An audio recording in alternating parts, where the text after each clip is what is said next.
সবাইকে আসসালামু আলাইকুম। সবাই ভালো আছেন আশা করি। বাংলা ভ্রম ইউটিউব চ্যানেল থেকে আমি এমডি রজিবুল ইসলাম সোহেল আপনাদেরকে বলবো, এখানে মেরিন ড্রাইভ পার হয়ে আসতে হবে।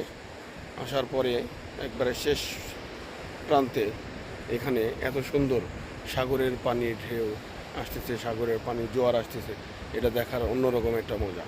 তাই আপনারা অবশ্যই আমার চ্যানেলটাকে সাবস্ক্রাইব করবেন, পাশে থাকা বেল আইকনটি টিপ দিয়ে দিবেন। অবশ্যই আমরা ভালো ভালো ভিডিও বানিয়ে আপনাদের মাঝে উপস্থাপন করব ইনশাল্লাহ। সকলে ভালো থাকবেন, সুস্থ থাকবেন, ধন্যবাদ। মাঝে মাঝে মনে হয় সমুদ্রর কূলে এসে একবারেই থেকে যায়, কিন্তু আসলে কিছুই করার নেই।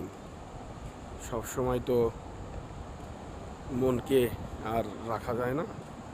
বিনোদনের জায়গাগুলো তো আপনি একবার গেলে 2-4 দিনের বেশি থাকতে আর মনে চাবে না। আর এটা তো পর্যটন এরিয়া, এখানে বিভিন্ন জায়গা থেকে, বিভিন্ন জেলা থেকে মানুষ আসে ভ্রমণ করার জন্য। কি অপরূপ দৃশ্য, দেখলে মনটা জুড়িয়ে যায়। সবাইকেই বলবো আপনারা ঘোরাফেরা করুন, মনকে ভালো রাখুন। ধন্যবাদ।